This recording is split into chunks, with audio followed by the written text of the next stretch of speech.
Hi, everybody. This summary, oh my gosh, I started talking and the guinea pig started squeaking at me. All right, this summary is for those of you, can you hear them? Goofballs. This summary is for those of you who missed class today.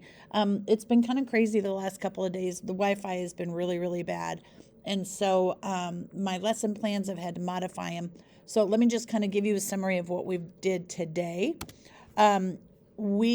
Yesterday, I had a packet in Schoology, and it has like all of the articles for weird water events.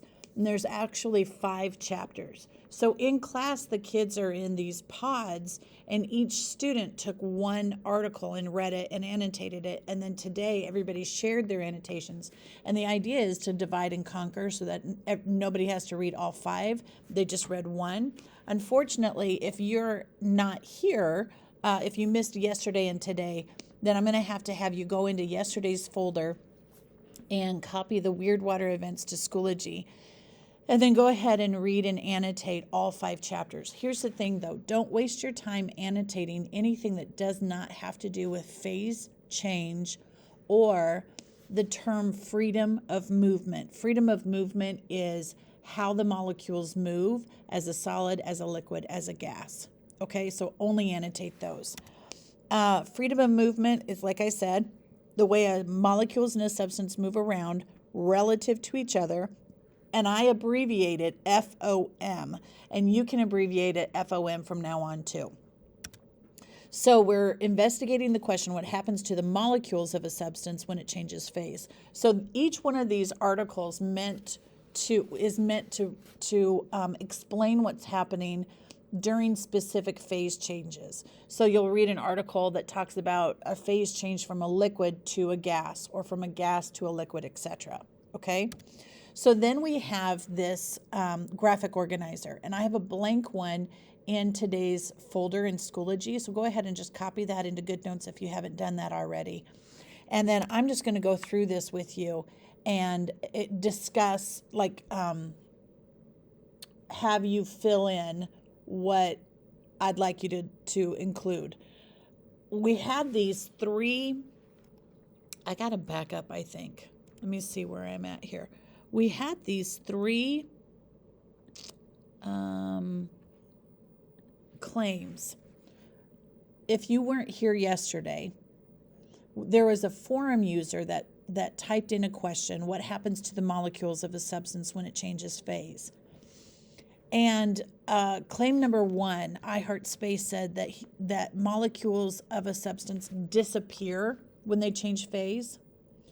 And then claim number 2 is that the molecules move differently. And claim number 3 is that the molecules turn into a different kind of a substance.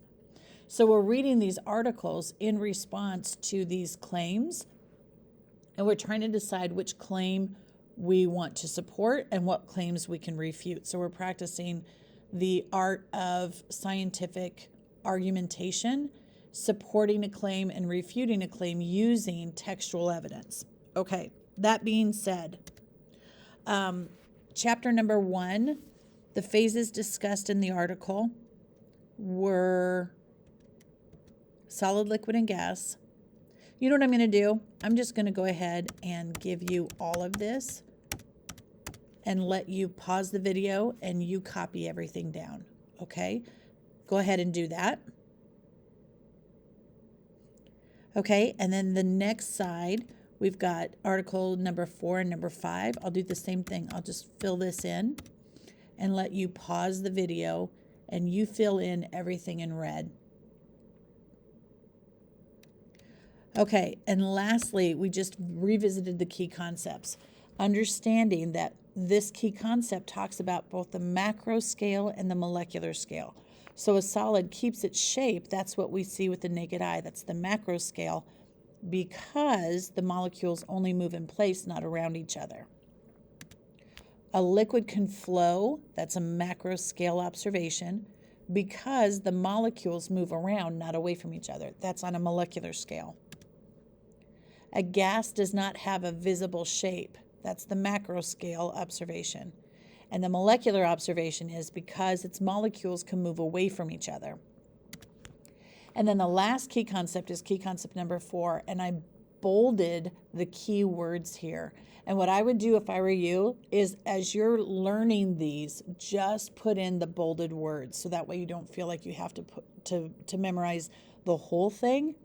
So the whole thing says a phase change is when the molecules that make up a substance experience a change to their freedom of movement, or what I call FOM. And this phase change involves a macro scale change in appearance as well. Really, all you need to know is that phase change is a molecule experiencing a change to its freedom of movement. And that's all we got to today. All right, let me know if you have any questions, and hopefully I'll see you tomorrow.